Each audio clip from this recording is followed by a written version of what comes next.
Welcome to House of Agents. And now, here's your hosts, Tessa and Ramon. Welcome back to the House of Agents podcast. We are so excited to be back with you guys. And today we are talking about something that is very exciting because I think that so often agents, like when looking for more business, which every agent is always looking for more deals, more money, more houses, more everything. We always think that we need to find like a new source for leads or for clients or for prospects. And that is obviously something that needs to be continually happening, but we neglect to go back to the places where we've already built that like, know, and trust. And so in theory, we think it might be easier to go outside of that, but that's the same concept as to why people often suggest like hitting your sphere of influence first, because there's already some degree of established, relationship there, or at least part of the work is done. Whether you have the relationship or they're just in your database somehow, you just have their email that you scraped off the internet, whatever you've got, you've saved yourself some degree of work. Yep. And so today we are talking about how to squeeze more out of your database. Of the database. Yep. Squeeze. That word that everyone loves and hates, database, CRM, I guess buzzword. Well, I think what was interesting about what you're saying is that I love this framework on thinking about understanding the sales cycle of a real estate transaction. And I think when you understand these, it's super simple, but when you understand it, it's very easy to see why the database is, and is it data or data? I just want to get that out there. I say data, but I think those are interchangeable. I flip-flop all the time. When I'm trying to sound smart, I say data, but when I'm just talking normal, I say data. Okay. All right, so database, when you... just said I say data. And then you said the opposite. Yeah, I got confused. So when you look about the sales cycle, you realize that your database is actually at the bottom of the sales cycle. So really means you get to skip steps 1 through 4.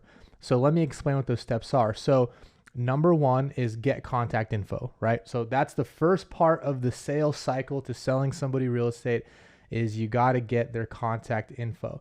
The second one is establish active communication. So that's whether it's consistent phone calls, whether it's text messages back and forth, exchanging emails. It could just be in person and talking about what they are looking for and how you can help them.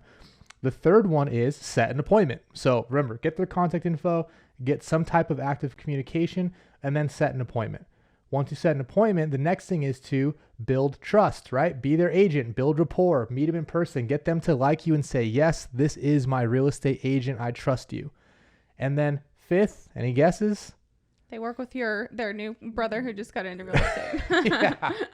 They tell you they're going with their aunt after you showed up at house. No. They're doing a FSBO. Yeah.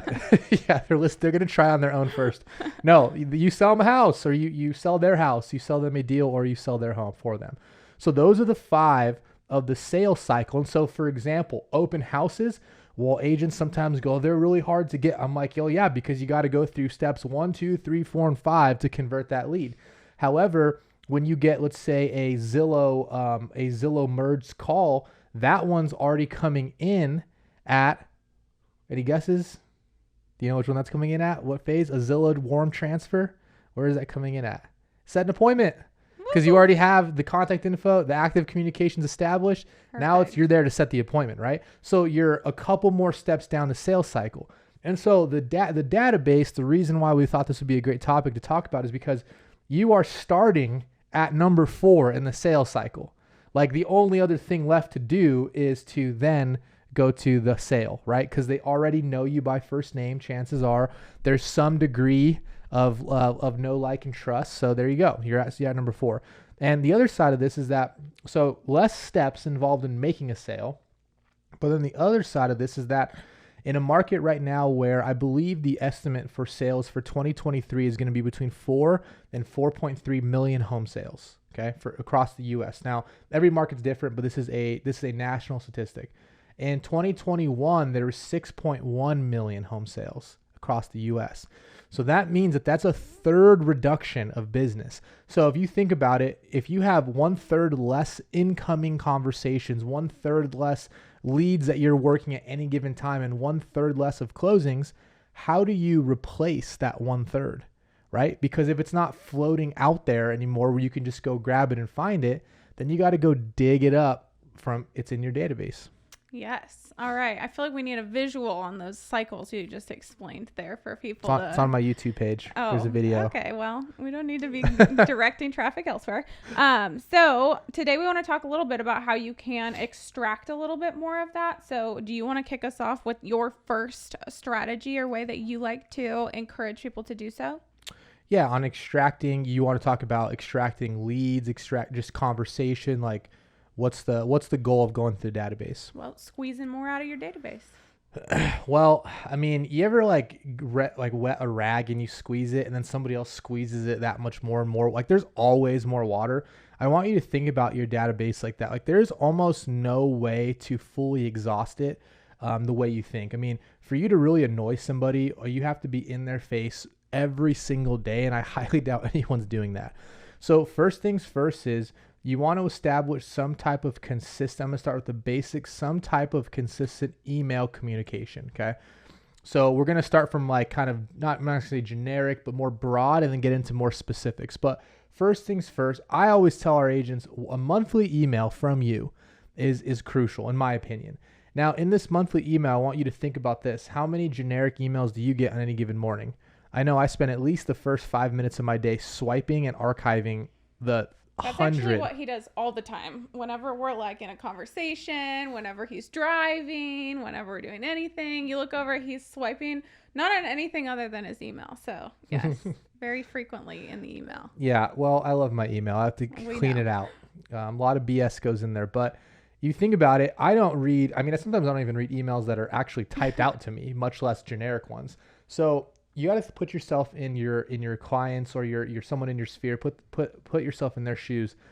These don't need to be, hey, here's the time of the year to change your air filter out. Or I know people probably teach that, but I'm just gonna be real. Like here's how you save money on your cable bill. Like I've just never found that stuff to be helpful personally.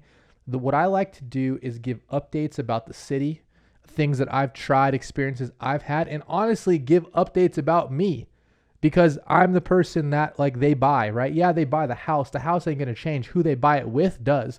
So I'm constantly trying to sell myself to my client, resell myself. So I'm talking about, my business. I'm talking about my life, updates. Did I have a kid? Did I get married? Was I a top producer in the magazine? I was number one. I was number one on social media for what's that thing called?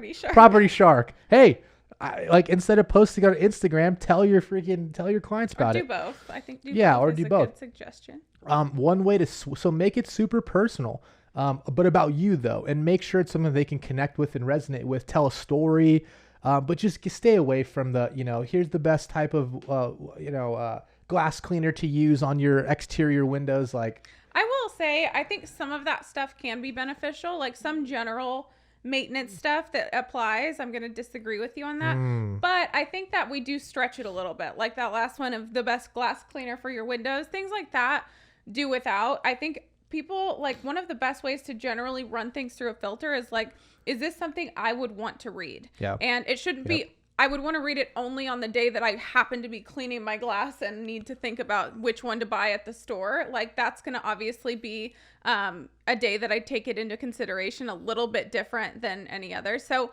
I don't think that should be every email that you send out, but it can be a piece to incorporate into your email strategy.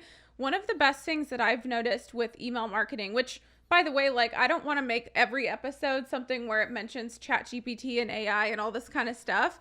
But truly at this point, if you aren't writing emails and if you aren't creating consistent content, you don't have a strong strategy, you're just fucking lazy. Like I don't really have any other way to put it. If you have not logged onto a free tool and asked that free tool for like 100 different email ideas and then picked out the best ones and then even had it write the damn email for you, you're just lazy. There's really no other excuse for that. So those tools are out there, utilize them. They're extremely powerful. But outside of that, like one of the best ways I've been able to consistently stay in contact with multiple email lists is I like to identify just like kind of 4 key pillars. What are 4 key topics, generally speaking, that I want to hit on? So you gave the example of what's going on with me, what's going on like locally in our city or in the specific area that I service.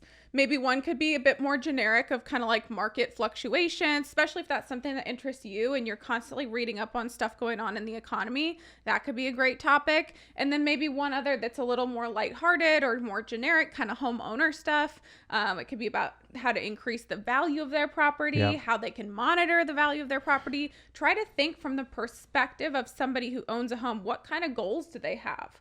Like, do they want to potentially rent that property out, have that as a cash flowing property and buy something else, move up? You've got all these options. So, but just by those 4 I rattled off, that could very easily be your 4 weekly emails every month for a year. And now you just write a couple for each topic, and you've got that to be able to cycle through without having to put much extra thought, effort, or energy into coming up with something brand new every time. Because I think that's where a lot of people get stumped, is coming up with something new every time. Or setting time to come up with something new. That's a mistake I've always made. Like, okay, at this time I'm shooting videos every day, and then I get to that time and like I'm just not in the mood. I'm not in the mood to shoot videos. I'm just not on. But then later in the day at 6 o'clock, I'm like, I get these weird second winds where I'm like, I literally feel like I just woke up. Yeah. At 9 o'clock at night. It's brutal.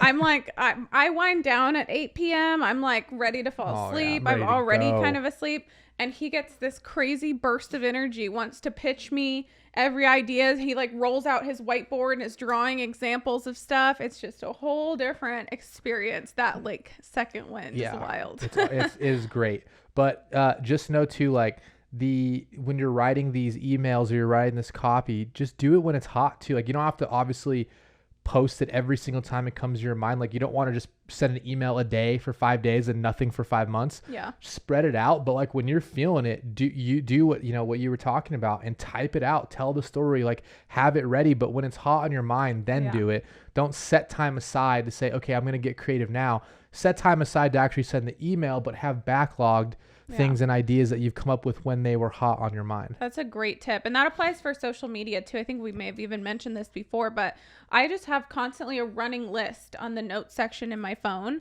because there'll be days, there'll be weeks, there'll be like hours where sometimes it's just flowing and I could list out like 15 different things I could post about, write about, talk about. And so I always keep that running list. And if I have the time and the like creative juices flowing to actually produce some of it or write it or film it right then, I absolutely do. Because, to your point, those days that you've scheduled in for content creation, how many times have you then sat down at that window and either not had the time to do it or just been like, oh my God, I don't want to do this right now.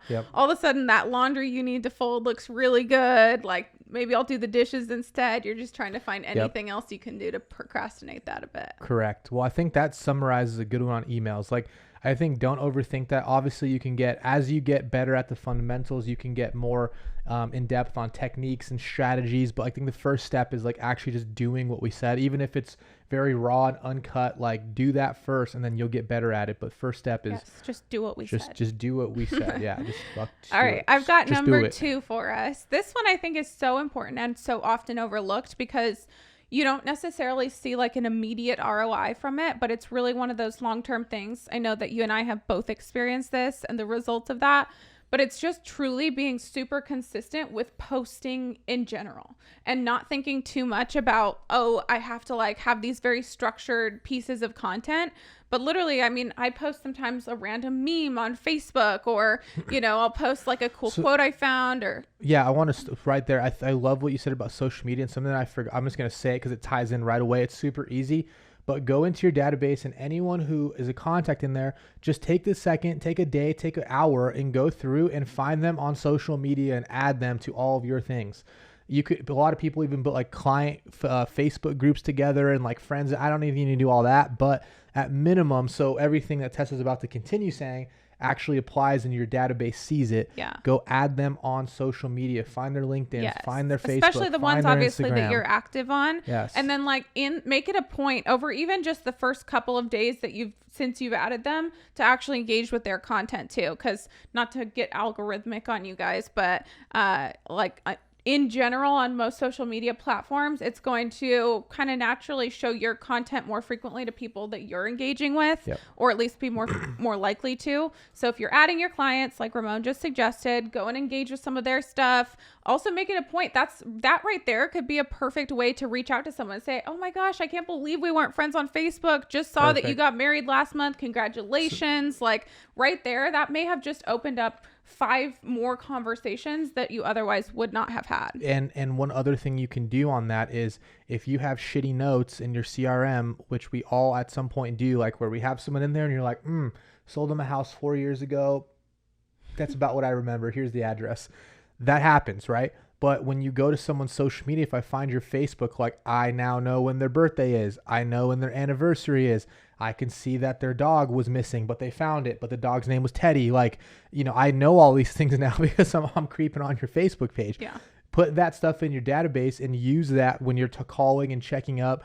I mean, it's just amazing that all the gaps that you probably have of information about your people in your CRM or in your database, you can find on social media. Yeah. Correct. So like bridging those two together, but remember, it's not a one-time deal. It's not like you just do this one time and like, okay, I'm good. It's just when you see something, continual. You just, I didn't know that's their anniversary. Awesome. Let me just go type it in real fast. Yeah. Okay, anniversary, quick, done. Set a reminder to call, over. Yeah. On to the That's next another one. great, which I want to get back to the actual number 2 here, but we kind of went on a spiral. But that's another great task too that you can hand off to somebody for the day. We talk a lot about, I think we did a whole thing about virtual assistants. Big fans of virtual assistants, but you don't even have to hire somebody like full time as a virtual assistant. You could literally go on Fiverr, find someone for a batch of 5 hours, 10 hours, 20 hours, or just for a day or just for a week, pay them a very low dollar amount and have them do that task and say, hey, go through all of these contacts in my database, find them on social media, connect with them, add information in. So if you really want to hand it off that much more, you absolutely could, though I would encourage that you take the time and do it yourself, because you more than anyone is going to be able to recognize, like I see that, Joey tagged Sally in a picture. I knew her from back in high school, whatever. You may open up again more doors for yourself to go down. So now that you've connected all of that with social media, the social media stuff is so crucial. I was saying like just posting consistently, no matter what.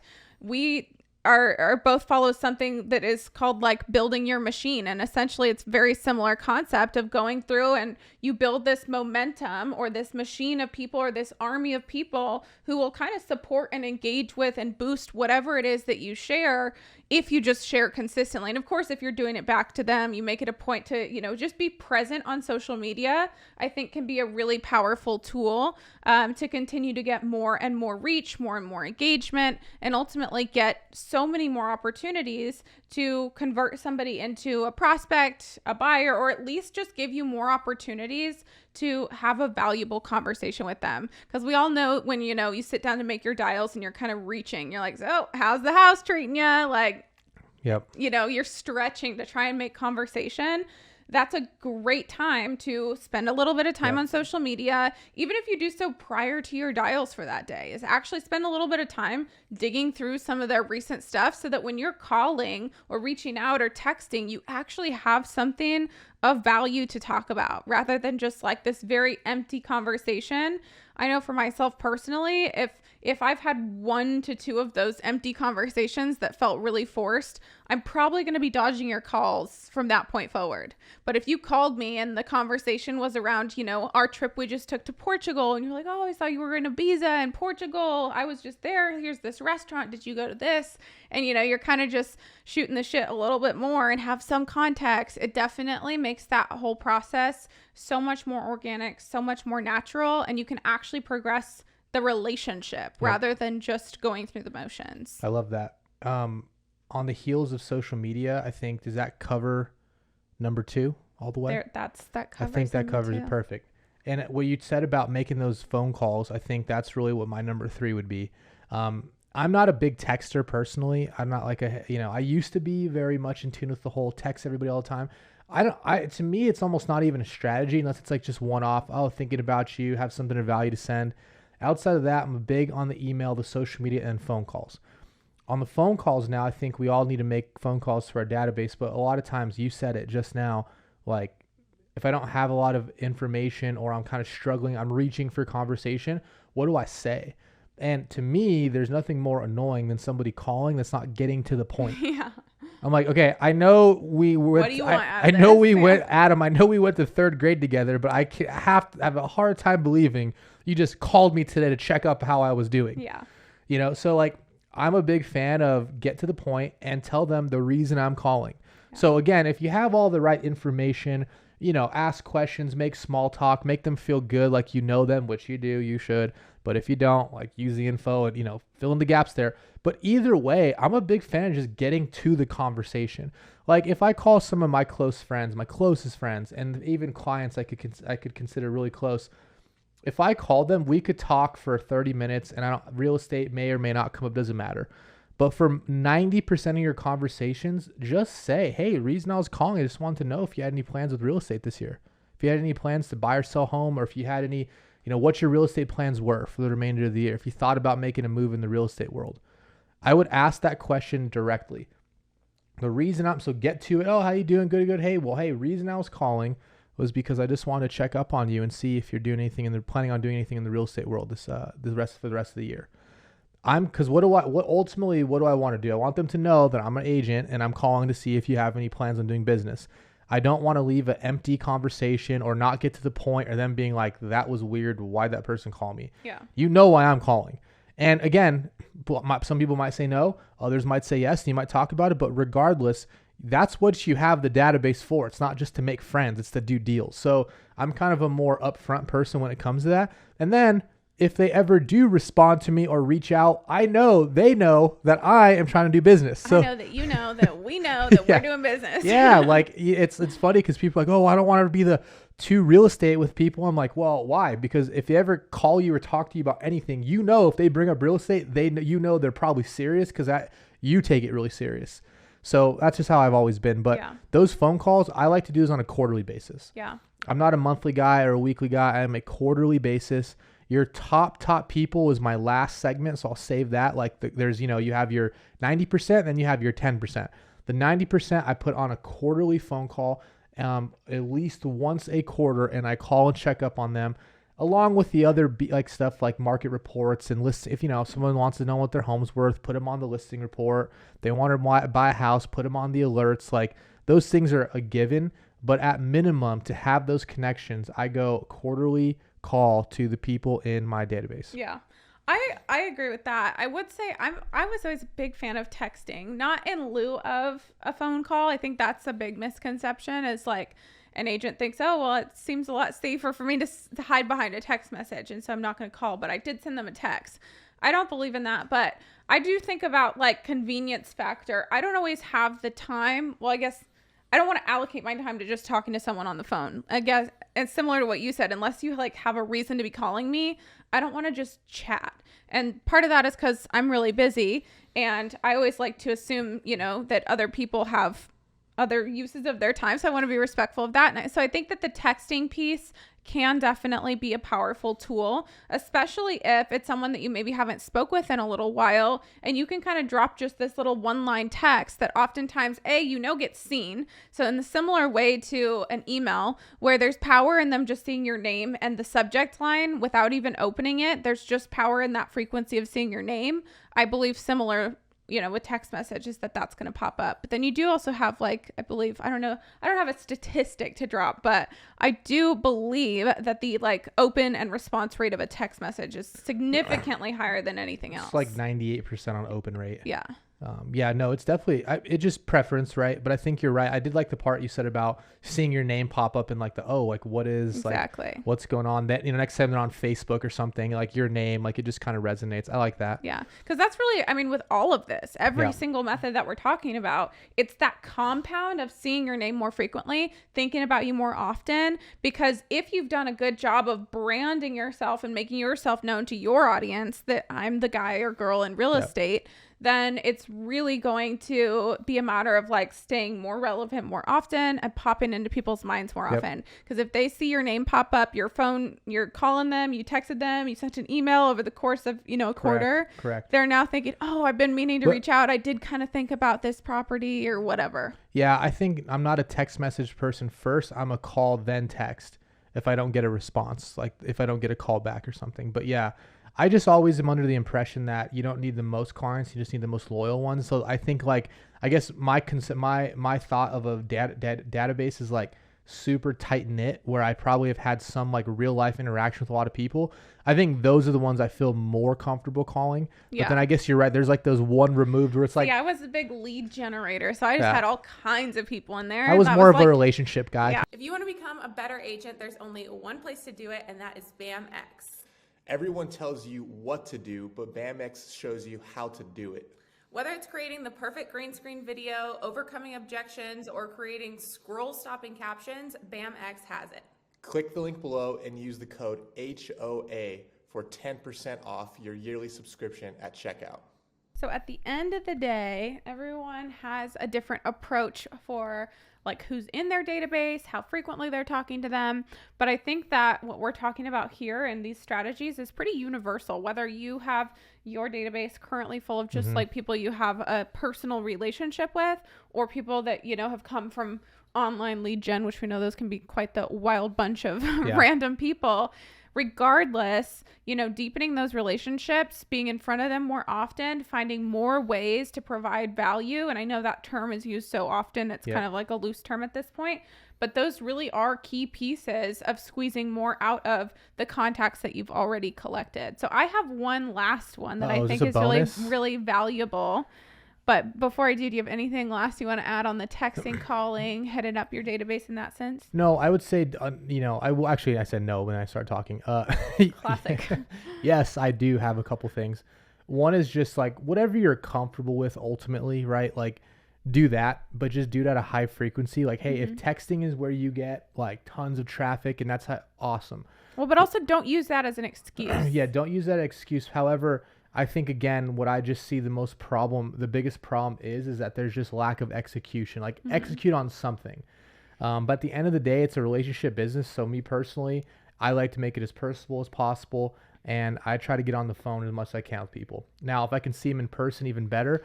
I do think that coffee and lunches and showing up to people's, whether it's their events, whether it's supporting anything they're doing, their kid's soccer game, like whatever, depending on your relationship, try to show up in person as much as possible, because at the end of the day, when it comes down to relationships, the value is always in the inefficiencies. What seems like it takes more energy, time, and resources of yours, that's the whole point, because it's really valuable to the other person that you've given them your time.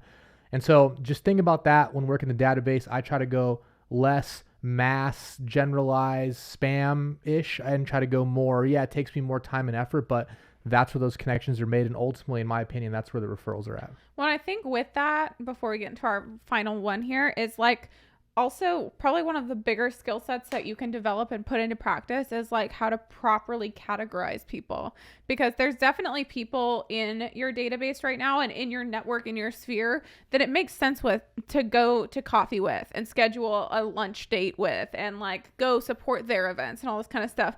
But if you were to do that with every single person who comes into your CRM or every single person you come in contact with, that can also be a massive suck of time, energy, and money to go to like a coffee with every single person. And, so categorizing those effectively, not necessarily basing it off of, I think this person's got more money than this person or whatnot, but just like, can I actually nurture a relationship here? Is this someone who's transacted before? Are they likely to transact with me? Yes or no? And kind of categorize effectively, I think is important there. Yeah. The first CRM I ever used was like Brian Buffini. It's like categorize them A, B, C, D.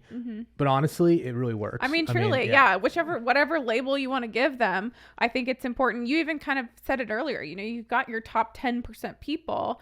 That applies with all categories. Correct. You know, you've got the group of people who maybe is an investor who's bought with you multiple times, or someone who's like really into, you know, learning how to purchase property or whatever it may be. So This the is the last bonus. and I'm final excited. one, the last and final one, I think this is really valuable, is finding ways to like gather people more often.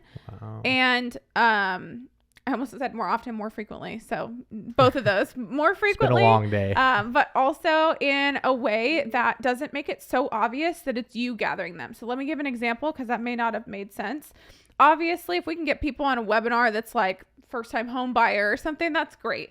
But realistically, you're not always going to get a high volume of people that opt into something like that. But if I were to put together a webinar and collaborate with other people too, that's one of the easiest things you can do, is leverage all the other people that you know, or leverage that as a way to connect with other people, and put together a webinar that maybe is like 3 ways that you can invest your money. And you could talk about the real estate piece. Someone else could talk about traditional like market investing, and maybe someone talks about something else. And you've got just like this way to educate the masses, and you get to be the real estate leg of that.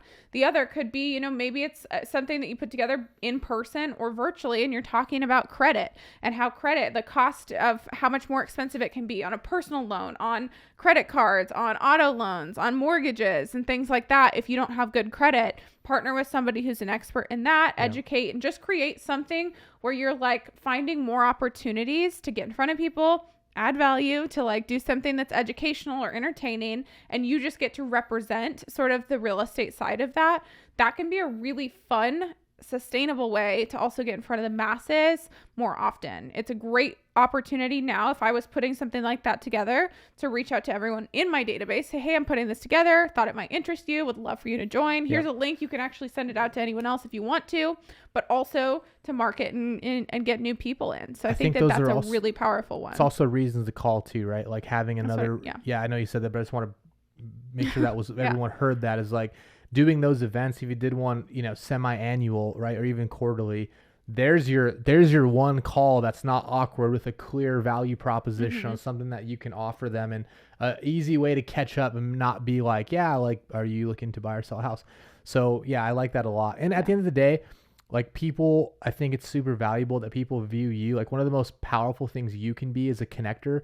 So like not only will you connect with other professionals that you might be hosting these events with, but like when you have other clients connecting with other clients of yours saying like, oh yeah, like Tessa is awesome, right? Like that third party validation, I know, hair flip, that third party validation is huge. Like where you start building community around like the transactions that people have done with you. And you can make it fun. Like those two examples I just said obviously were very much more business related, but they're actually here in Arizona. There was a local agent. This was probably 3 or 4 years ago. I went to one, but there was a yoga studio opening up in our neighborhood. So I lived in like downtown Phoenix. There was this very like community feel of this neighborhood. There was a little yoga studio opening up, and this real estate agent, who definitely had present market share in that area, put together this little like vendor fair for the opening. So obviously the studio did like their opening launch day, which I'm sure they were already doing, but she also had like, I think like a landscaper there. She had a little table, of course. There was like a food truck. That's and awesome. Just got a couple of other businesses together. And right then and there, she probably just honestly piggybacked off of what the business was already doing. To them, it's a value add because she's bringing maybe more traffic, more support, but it's another way to be like that fun involvement in your community. So I think you can take that and run with it as much as you want. You can get your own hobbies and interests involved. You can keep it very business focused. You can go the route of credit or investing, but that hopefully at least plants a seed of, okay, the squeezing more out of my database. Of course, it comes down to a lot of what we talked about, which is, consistency, actually putting it into practice, the application and follow through of these things. But it can also be something that makes this whole experience a bit more fun. You can tie in like the things that you enjoy about it too. And that's where I think you get the, hey, you know what? I actually am thinking about doing X, Y, Z in person. Well, I think that sums it up for the at least our interpretation of the number one ways to dig more business out of your database, do the Yeah. nitty gritty, values and the inefficiencies. Yes. Have fun. That's a great summary of the episode is the values and the inefficiencies. Choose a couple of the things we talked about, double down on those, and I promise you'll squeeze more out of it. And just remember that it's not always about going out and finding the next new person. Sometimes you have this pot of gold sitting in front of you. Ramon gave the analogy of like you can always wring a little bit more out of that wet rag or whatever. So look at it that way and just continue to, milk that. There's also a good saying by Charlie Munger, Warren Buffett's right-hand man, that your next client is on your desk. And what that ultimately means is that focus on the people that you're already working with that are already in front of you. That person is what leads to the next one. Pour into them and you may get something out. So thank you guys so much for tuning in to another episode of the House of Agents podcast. Be sure to subscribe to us on YouTube, subscribe to our audio show on any of the platforms that you choose to listen to podcasts on. Drop a comment if there's anything you want us to cover, any questions that you have. We would be more than happy to dive into those, and we will see you guys on the next episode. Thanks so much for tuning into this episode. We sure do appreciate it. If you haven't done so already, make sure you're subscribed to the show wherever you consume podcasts. This way you'll get updates as new episodes become available. And if you feel so inclined, please leave us a review. It is how new people find the show. Until next time, friends.